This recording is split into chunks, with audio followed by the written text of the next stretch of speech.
What's up, guys? It's Dr. Price, and I'm here to help you prepare for the USMLE. I'm the CEO and founder of Action Potential Mentoring, and I'm currently in vascular surgery. So let's get this started. Thank you again for joining, and let's learn and let's get better together. All right, so let's talk about tuberculosis for just a minute here. So what's the main things that you need to know about tuberculosis? Well, first off, let's talk about it's going to be acid-fast positive. So TB is acid-fast positive. Okay. Whenever somebody goes and gets that PPD test at the clinic, I'm sure everybody in here has had this done multiple times. It's basically looking for TB. It's your tuberculin skin test. It's really common to get questions about tuberculosis if somebody has a history of being in a prison or a homeless shelter or something like that in your question stem as well. And so there's a bunch of different types of mycobacteria. Mycobacteria is basically like the genus name, and then the species is tuberculosis. And so how do you transmit it? Well, it's going to be transmitted by aerosolized particles. So that's why it's really common in close quarters, like in a prison or in somewhere that is basically like a homeless shelter. Okay, so in the hospital, what do you need to look for?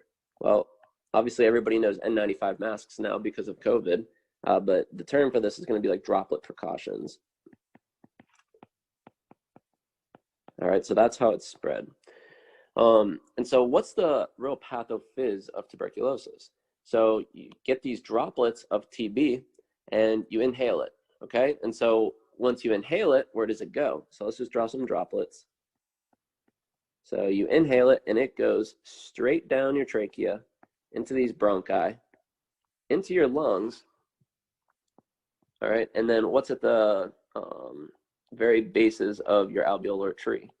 Well, I just gave it away, actually, of your bronchial tree. It's your alveoli. So you have all your alveoli, and once the tuberculosis gets into your alveoli, it's going to recruit macrophages. Okay, so TB recruits macrophages, and this is my abbreviation for macrophage. It's M with the Greek letter after it. So it recruits macrophages into the alveoli.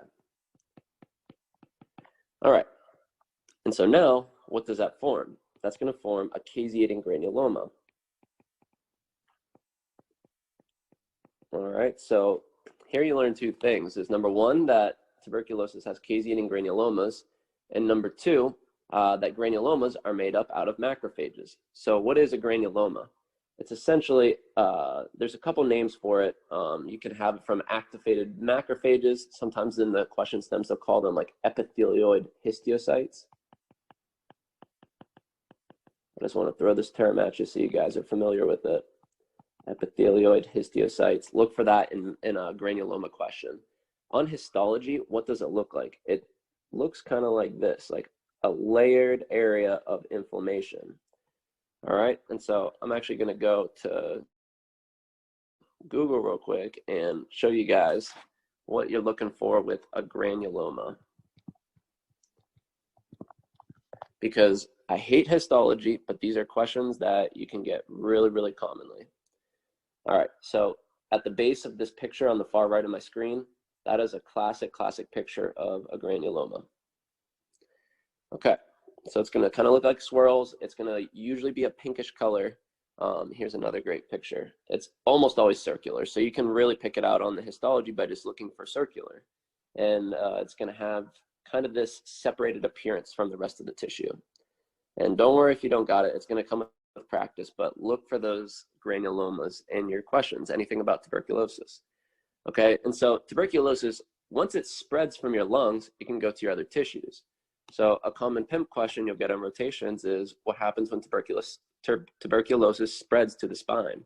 All right, so it can spread to your spine and become Pott's disease. So this is in your vertebrae. All right, so how I kind of think about it is like, here's a pot, and just pretend it's got a pot full of, I don't know, water in it on the stove. So I just copy this, and I just make a bunch of these pots on top of each other to kind of make it look like the spine. So I can remember Pott's disease is in the spine. All right, with tuberculosis, almost a dead giveaway on a question. is somebody that is spitting up blood that's in a jail. That is like a dead giveaway for tuberculosis. All right, so these activated macrophages, they're going to start eating away at your alveoli, and you're going to spit up blood. So that's hemoptysis.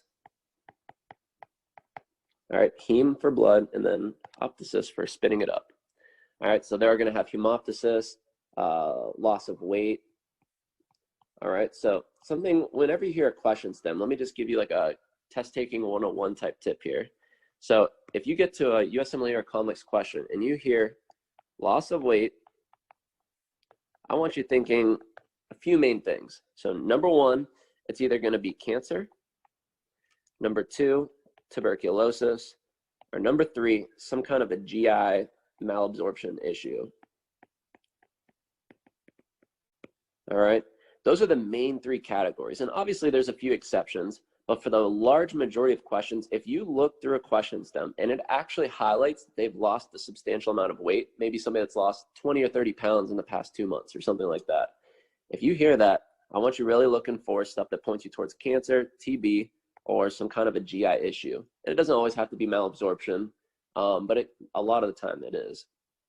So that's like something I always keep in the back of my mind. Okay, so that's kind of the main few things that I want to talk about with tuberculosis, how it presents. We talked about that it's acid fast. We talked about that there's going to be caseating granulomas. How can you diagnose it? All right, so to diagnose it, your clinical exam in real life is not terribly helpful, just because there's a lot of things that can cause people to spit up blood and lose some weight. But on question stems, think tuberculosis. So what you can do is you can do something called an interferon gamma release assay. So they'll abbreviate that IGRA. So it's interferon gamma release assay. All right, and so what activates macrophages? So interferon gamma, all right, because if interferon gamma is going to activate macrophages, this is a throwback to your immunology, all right, then it's going to have an exaggerated response in somebody that's already got a ton of macrophages in their lungs here. Okay, so you can do an interferon gamma release assay. You can actually screen for how many activated macrophages you have. The diagnostic test that everybody's more familiar with is the tuberculin skin test. So that's your TST. All right, and so that's basically where you inject some of the purified protein derivatives of TB. So that's why they call it a PPD test, because it's a purified protein derivative test. And you inject that, and then 3 days later, you measure to see if there's any kind of a delayed type 4 hypersensitivity immune response. All right, so the TST basically takes advantage of type 4 hypersensitivities. And that's important to know. All right, and so everybody's homework tonight, if you're not familiar with them or if you need to spice up your knowledge on them a little bit, is to go and review the type 1, 2, 3, and 4 hypersensitivity reactions in your first aid or boards and beyond or whatever kind of resource you want to look it up in, because those are one of the most high yield sections on all of your boards. So for all of immunology, that's the biggest bang for your buck section to really focus on making sure you know. Obviously, you got to know anything that's associated with a disease. That's a no-brainer when it comes to immunology. But in terms of actual immunologic pathways, the type 1, 2, 3, and 4 hypersensitivity questions are mega high yield. Okay, so how do you treat if somebody comes in with tuberculosis? So let's talk about treatment. Everybody probably knows RIPE therapy. So RIPE. And if you don't know, well then this will be a good mnemonic for you. This is one that I definitely did not create this. Everybody knows this mnemonic that's had their immuno class or their micro class. So the R stands for rifampin. The I for isoniazid, which I abbreviate INH. The P for pyrazinamide. And then the E for ethambutol. Okay, but the big thing you got to know here is the side effects of each medication. So that's really the high yield thing to know about the treatment here. So rifampin starts with an R, so it turns everything red-orange color. All right, so what do I mean by that? So all your secretions, whether it's your tears, your urine, your sweat, everything is red-orange. So the question might be somebody that they have a history of hemoptysis, they've lost a bunch of weight, they're short of breath, and you start them on the classic treatment. And now, a couple weeks later, you find red throughout their bed. What was the cause? Well, maybe they're sweating in bed and the rifampin was what they're getting treated with, causing the secretions. Okay, so always look for the R for rifampin and then R for red-orange secretions. Isoniazid, the N and the H right here in the abbreviation give away the side effects. So the N stands for neurotoxicity, so neuropathy. And then the H stands for hepatitis. So neuropathy, hepatitis. Thank you guys so much for joining today. If you found that was helpful, find me on Instagram at Action Potential Mentoring and shoot me a DM saying what your favorite part of today's lesson was. If you have any questions or you'd like some personalized one-on-one assistance with preparing for the USMLE, learning what it takes to become a stellar applicant and matching into your dream specialty, DM me the words VIP Mastermind. Again, that's VIP Mastermind. Talk to you soon.